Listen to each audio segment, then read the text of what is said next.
What's up, guys? Welcome to Munchkins Gaming, where we take your gaming to the next level. This is Munchkins logging in to bring you another Dissidia Final Fantasy Opera Omnia video. And in this video is going to be another versus slash story time. And it's also going to be on the Dimensions and Entropy tier 16 or floor 16, whatever you guys want to call it. Now, as always, we'll start this video off with the fight itself.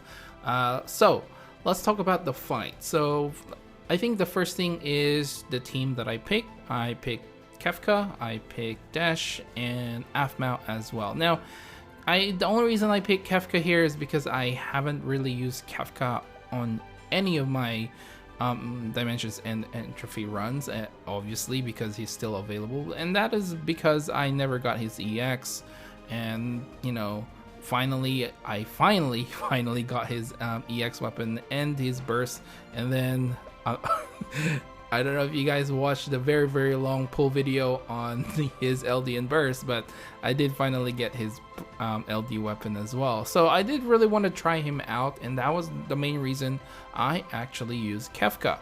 Now, as for Dash, this was actually a random pick for me, because I was scrolling down as I usually do. I just scroll down, right, and I saw Dash, and I'm like, oh, I actually, you know, I got his EX, invested on his EX plus.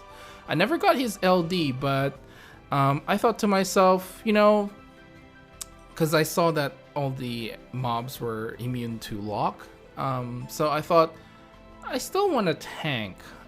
So my choices were obviously Dash and who was the other one? 9 was the other one, and the final one I think that I saw was Gabranth, and I actually invested a little bit on Gabranth as well. Now, obviously, he doesn't have his LD at this point in time.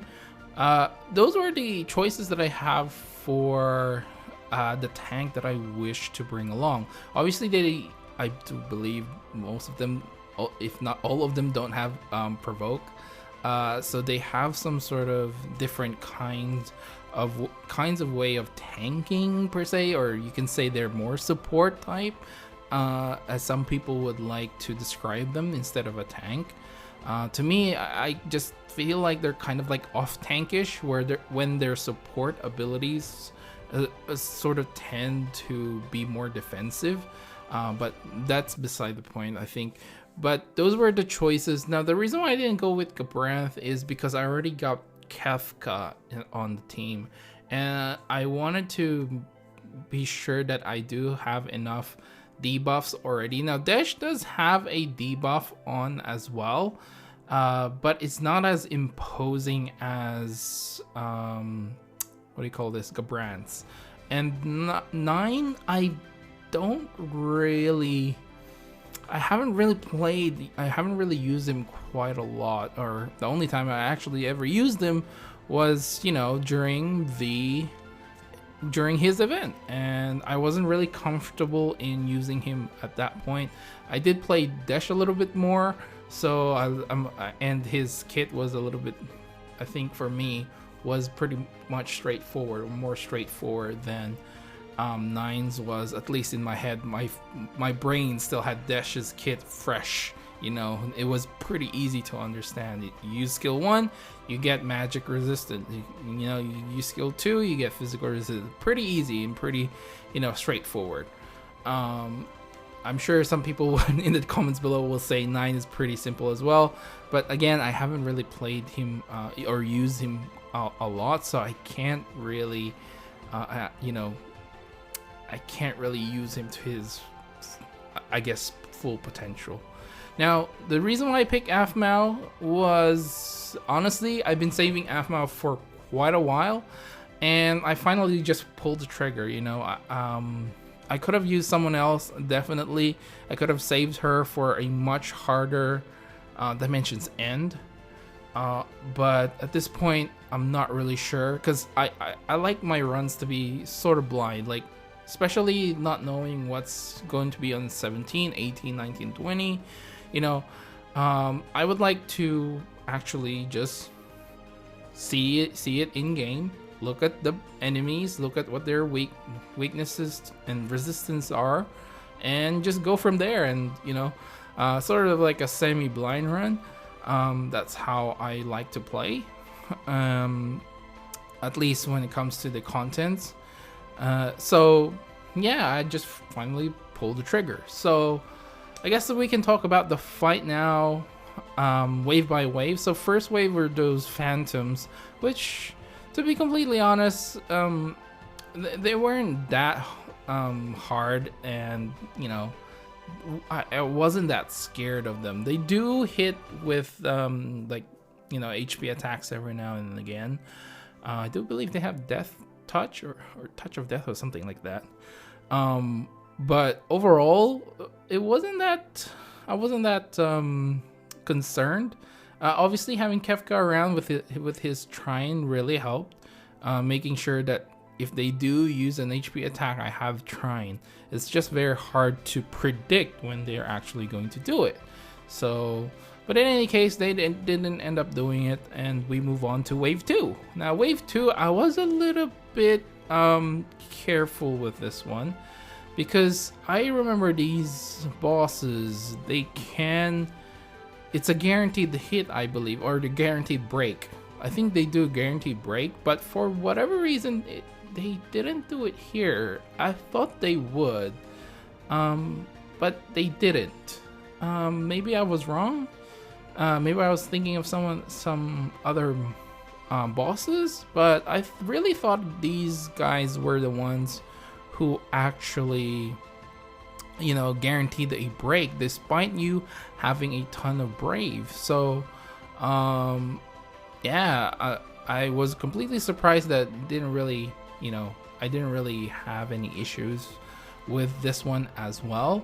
Now, as for the third wave with those regular mobs that have a higher HP value, I was quite surprised. I honestly thought it would be a quick wave, but it turns out they do have a ton of HP, and I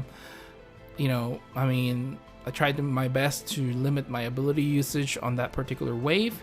Now, they did keep missing, and I can't remember on top of my head if I actually used Trine. I probably did, so make sure they're blind or something like that along those lines. So yeah, overall, not too shabby in terms of, I actually don't know what they actually do, to be complete. I killed them off without finding out. They keep on missing. That was the thing. So I never really had any problems. So that's that. Now wave 4 is the 2 snails, which I do believe they were the bosses for Desh's event. Correct me if I'm wrong in the comments below, but in my head I think they were the boss. Maybe I'm wrong. But anyway, didn't really have any issues with that as well. They did hide in their shells. They get a lot of brave gain, but overall, my brave damage was high enough to actually make sure that, I wouldn't die, right? So, no issues on that as well. Now, the final boss, I didn't have any issues. Completely no issue at all. I saved up my burst and my summon for the final wave and ended up just wiping the floor of that wall. He became the floor, basically. Didn't have any issues. Now, granted, if I redid the run, I would have probably used the burst on the snails, seeing as I can have more damage potential output on that particular wave, seeing as Kefka's burst ability is a AoE HP attack that's 100%. So I think I would have done much better. I would have done much better if I did that. But then again, I played it safe. I usually like to play safe and save my bursts and save my summons for the last boss, because generally speaking, they are supposed to be the hardest hardest boss or hardest wave. So I generally try to play safe, where I save most of the summon and the burst, now the burst as well on the final wave.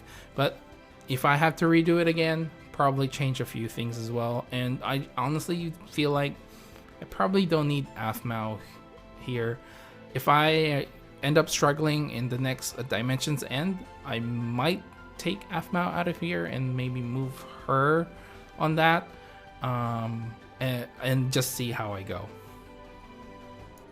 Now, as for a quick story time, I would just like to say congratulations to the LA Lakers. I am a fan of the NBA, and you know, they won the championship. If you guys aren't interested in NBA or basketball, then you can go ahead and finish off this video, but don't forget to leave a like and subscribe if you haven't. Okay, so yeah, congratulations to the LA Lakers and to LeBron for actually getting his 4th ring. I'm not the biggest LeBron fan. I actually was rooting for the Miami Heat because I am a Jimmy Butler fan. I like Jimmy Butler's play. Now, I would have liked to have had a Game 7 and probably lose on that, but I generally thought since Miami didn't have Goran Dragic, we probably wouldn't have won anyway. It took 2 Herculean games from Jimmy Butler to actually get 2 games out of the LA Lakers, and honestly, Game 5, Lakers could have won at Game 5. They just didn't execute very well at the end there. So I didn't have my hopes up, okay? So I was rooting for Miami for this one, but congratulations to LeBron. I think he deserves it.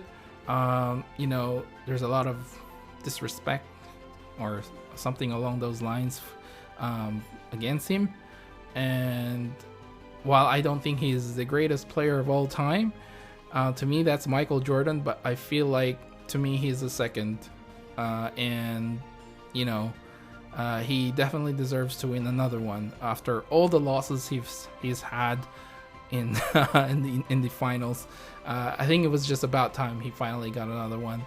I would have actually liked it if the Clippers actually got through the Western Conference and they faced off the Lakers in the conference finals there.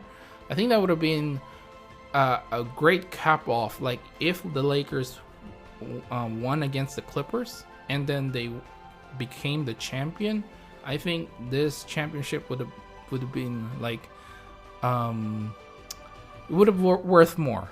It would have definitely been worth more than what it had, because you know, Miami lost a lot of their players at this first game, and it was, I don't think there wasn't any doubt in my mind that the Lakers was gonna win.